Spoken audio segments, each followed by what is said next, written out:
Hello, namaste, sat shri akal, assalamu alaikum guys. This is your own channel LST Chef and as a chef, as a person जो market को काफ़ी study करता है in terms of ingredients, in terms of food, in terms of कैसे वो food के prices up down हो रहे हैं ताकि मुझे वो रेस्टोरेंट में अपनी कॉस्टिंग के लिए हेल्प करें, how can I price my dishes उसके लिए हेल्प करें।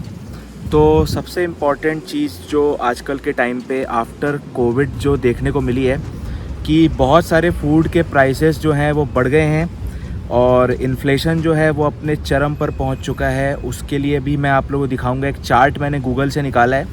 एक स्टैटिस्टा नाम का एक ऑर्गेनाइजेशन है, एक कंपनी है शायद, उन्होंने एक चार्ट डाला हुआ है और उससे रिलेटेड मैं आप लोग के लिए बात करूंगा कि कैसे इन्फ्लेशन बढ़ा है लास्ट एक साल में कनाडा में और कैसे इन्फ्लेशन ऊपर जाएगा अगले साल और ज़्यादा। एंड उसके बाद ये थोड़ा स्लो एंड स्टडी हो जाएगा, बट जब तक वो स्लो एंड स्टडी हो जाएगा तब तक वो प्राइसेस और ज़्यादा बढ़ चुके होंगे। हम लोग अभी सुपर स्टोर जाएंगे यहाँ कनाडा में और उसके बाद हम लोग देखेंगे कि कैसे कैसे प्राइसेस जो हैं, मैं आप लोग कुछ आइटम्स दिखाऊंगा जिसके प्राइसेस रिसेंट टाइम्स में काफ़ी ज़्यादा बढ़ गए हैं। So that is another thing which you will look and you will say कि ये क्या हो रहा है यहाँ पे। तो उसकी वजह से जो ये प्राइसेस सारे बढ़ रहे हैं, इन सब के वजह से कनाडा के जो रेस्टोरेंट्स हैं उनके ऊपर क्या नेगेटिव इम्पैक्ट पड़ सकता है आने वाले फ्यूचर के टाइम पे, उसके बारे में थोड़ा बात करेंगे इस वीडियो में। तो एंड तक वीडियो को देखना और ऐसे ही वीडियोस के लिए बहुत ही ज़्यादा खतरनाक videos in terms of may be it can raise a little bit of controversy or something like that, but it is not like that. ये ground reality है, so please watch the video until the end. So let's start. मैंने आज choose किया है real Canadian super store को और वो इसलिए क्योंकि मैं यहाँ से सबसे ज़्यादा सामान लेता हूँ और मुझे यहाँ के सारे प्राइसेस का आइडिया है कि कितने टाइम पे क्या प्राइस इंक्रीज़ हुए हैं और कैसे हुए हैं। बहुत ही हैपनिंग प्लेस है। कभी कभी मैं ऐसे ही बोर हो रहा होता हूँ तो यहीं घुस जाता हूँ। बहुत बड़ा सुपर स्टोर है तो मैं यहाँ घूम के देखता हूँ कि क्या क्या चीज़ें हैं यहाँ पे। Coming to first thing, milk का प्राइस $4.5 से बढ़ के अभी $5.39 हो गया है। और मिल्क इतना ज़्यादा इम्पॉर्टेंट है हमारे लाइफ में, बट स्टिल एवरी टाइम उसका प्राइस बढ़ रहा है। बहुत सारी अलग अलग ब्रेड मिलती है यहाँ पे, बट ये वाली सबसे सस्ती है जिसका प्राइस ही $1.25 से बढ़ के आज $2 टच कर रहा है। लोग अब फ्रोज़न वेजिटेबल्स ख़रीदना स्टार्ट कर दिए ज़्यादातर, ताकि वो लोग एटलीस्ट डेली वेजिटेबल्स खा पाएँ, बिकॉज वेजिटेबल्स के प्राइस रिसेंट टाइम पे इतने ज़्यादा बढ़ गए हैं कि लोग डेली फ्रेश वेजिटेबल खाएंगे तो उन लोगों का बजट ही ख़राब हो जाएगा। रिसेंट टाइम्स में प्राइसेस 50 सेंट्स टू $1 तक बढ़ गए हैं सब्जियों के। ये यहाँ के एक मॉल का फूड कोर्ट है और ये कभी भी इतना खाली नहीं था, बट रिसेंट टाइम में जो मेन्यू में फूड डिशेस हैं उसके प्राइसेस इतने बढ़ गए हैं कि लोग आना कम कर दिए हैं। काफ़ी लोग फूड डिलीवरी भी करवाते हैं, बट उसके बावजूद भी ये जगह बहुत भरी रहती थी जो अभी यहाँ पे खाली है। तो आप लोगों ने देखा कि कैसे प्राइसेस हाइक हुए हैं यहाँ पे। थोड़ा तो टेंशन हो रहा होगा देख के, बट क्या कर सकते हैं, जो भी है थोड़ा बहुत फेस करना पड़ेगा। But hopefully the situation will become better. But right now आने वाले 4-5 साल तो ऐसे दिख रहे हैं जैसे ये चीज़ें और बद से बदतर ही होने वाली हैं। तो बेसिक नेसेसिटी के सामान तो सारे प्राइसेस हाइक हो ही गए हैं। आप लोगों की सैलरी उतनी तेज़ी से नहीं बढ़ रही जितना इन्फ्लेशन आगे बढ़ रहा है, because inflation is going around 10 to 15% के आसपास बढ़ चुका है ऑब्वियसली। एंड आप लोगों की सैलरी तो डेफिनेटली उस हिसाब से बढ़ेगी नहीं। तो लोगों के पैसों की पावर इतनी कम हो गई है कि वो लोग धीरे धीरे अपने जो बाहर जाना ही बंद कर देंगे, क्योंकि उन लोगों के पास पैसे ही नहीं बचेंगे। और यहाँ की कल्चर ही ऐसा है कि आज कमाया आज खाया, कल की देखी जाएगी।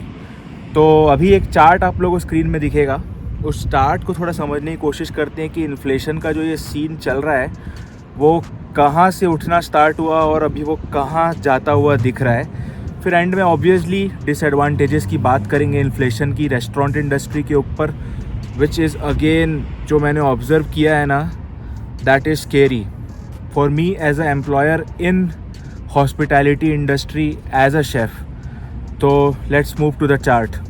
As we can see, there is a huge spike of 5.63% on top of 1991, and from there until 2021 the graph is uniform between 2 to 3% mostly, and suddenly in 2021 until 2024 it is showing upward by 5.64%, which is the highest. And after 2 years or 3 years, if currently the inflation rate is 5.6%, then we can easily assume that the prices of the food will increase by 7% in future. तो जैसा कि आप लोगों ने देखा कि restaurant जो हैं वो कैसे नेगेटिव इम्पैक्ट में आ सकते हैं इसकी वजह से, और जो नेगेटिव इम्पैक्ट मुझे नज़र आ रहा है वो मेनली 3 नेगेटिव इम्पैक्ट मेरे को नज़र आ रहे हैं. पहला नेगेटिव इम्पैक्ट जो है वो ये है कि quantity of food and quality of food will decrease. Quantity obviously decrease हो जाएगी बिकॉज प्राइसेस इतने ज़्यादा हैं कि पोर्शन साइज़ डेफिनेटली गिराना पड़ेगा, और क्वालिटी तो डेफिनेटली गिर जाएगी. They will start using more processed food. Already Canada में इतना ज़्यादा प्रोसेस्ड फूड यूज़ होता है, यहाँ पे सब कुछ कैंड प्रोसेस्ड, सब कुछ कैन से खोला और आपके प्लेट में डाल के दे दिया, ऐसा हिसाब है यहाँ पे, और वो चीज़ें और बढ़ जाएंगी. सेकंड चीज़ जो मुझे नज़र आ रही है, जो काफ़ी ज़्यादा आजकल सुनने को आ रहा है कि रेस्टोरेंट में फुटफॉल गिर जाएगा. जो रेस्टोरेंट का ट्रैफिक है वो कम हो जाएगा. कम से कम मैं सोच सकता हूँ कि नेक्स्ट ईयर तक आते आते तक वो 10 से 15% गिर जाएगा. और ड्राइव थ्रू में भी असर पड़ेगा इसका, बिकॉज लोग स्पेंड करना ही बंद कर देंगे. उन लोगों के पैसे की पावर ही ख़त्म हो जाएगी. बिकॉज जितने तेज़ी से इन्फ्लेशन बढ़ रहा है उतने तेज़ी से यहाँ पे नहीं बढ़ रहा है. That is why people will start cooking at their home, which is a good thing. But restaurant के लिए it is going to be a graveyard situation, मतलब मरने टाइप की situation आ जाएगी एकदम. एंड थर्ड चीज़ जो सबसे ज़्यादा इम्पॉर्टेंट है एज एम्प्लॉय पर्सपेक्टिव, मैं खुद अपने आप को सोच के ये चीज़ बोल रहा हूँ कि लेबर कॉस्ट काफ़ी ज़्यादा बढ़ेगा इसके वजह से. बिकॉज एट द एंड मैं भी तो जाके खाना खाऊँगा और I need more money. So labour cost will increase, and उसकी वजह से क्या हो सकता है कि आप लोग को जो आवरली पे मिलता है वो तो बढ़ जाएगा, बट आपके आवर्स गिर जाएंगे. Means if you are working for let's say 40 hours, then automatically you will start getting 30 hours shift in 1 week. Because जब लोग ही कम आने लगेंगे तो आप लोग को वो लोग ज़्यादा शिफ्ट दे के क्या फ़ायदा होगा. So in a long term perspective what we can do to get through the inflation is restaurant वाले लोगों को मिल के एक बॉडी क्रिएट करना पड़ेगा जो इन्फ्लेशन के हिसाब से, अगर इन्फ्लेशन बहुत ज़्यादा है उसके हिसाब से थोड़ा प्राइसेस को इंक्रीज़ करें, और इन्फ्लेशन अगर कम है तो थोड़ा सा उस प्राइसेस को नॉर्मल लाने की भी कोशिश करें. बिकॉज चार्ट में जैसा आपने देखा कि इतना हाई है, बट उसके बाद भी 1-2 साल बाद भी वो इन्फ्लेशन का रेट थोड़ा थोड़ा करके बढ़ ही रहा है.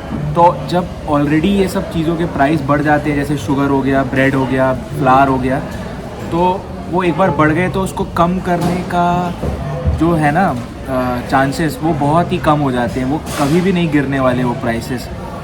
तो वो ऑटोमेटिकली 1-2% हर साल फिर भी बढ़ते रहेंगे. तो वो सब चीज़ों को गवर्नमेंट को भी ध्यान देना पड़ेगा. Because at the end government is the one who can make the people happy by doing something about this. Because ऐसे सिचुएशन आने के बाद तो आगे जाके भाई बहुत ज़्यादा प्रॉब्लम हो जाएगी. लोगों के पास खाने के लिए सोचना पड़ेगा, not only in the restaurant but for themselves as well. So that's it. I think that's enough. I tried my best to show as much as I can. मैं जितना भी दिखाया मेरी मतलब कोशिश थी. Because I am an outsider still, and मैंने जो ऑब्ज़र्व किया वो मैं आप लोग को बताया. और अगर मेरे को कुछ नया चीज़ पता चलेगा मैं इसका पार्ट 2 भी बनाऊंगा. बट फ़िलहाल के लिए let's take a leave from this video, and hope you like this video, hope you found this video useful, and hopefully you will share this to all your friends who are working in a restaurant or who own a restaurant. So till then, take care. Thank you so much. Live and let live. Peace. Rab Rakha.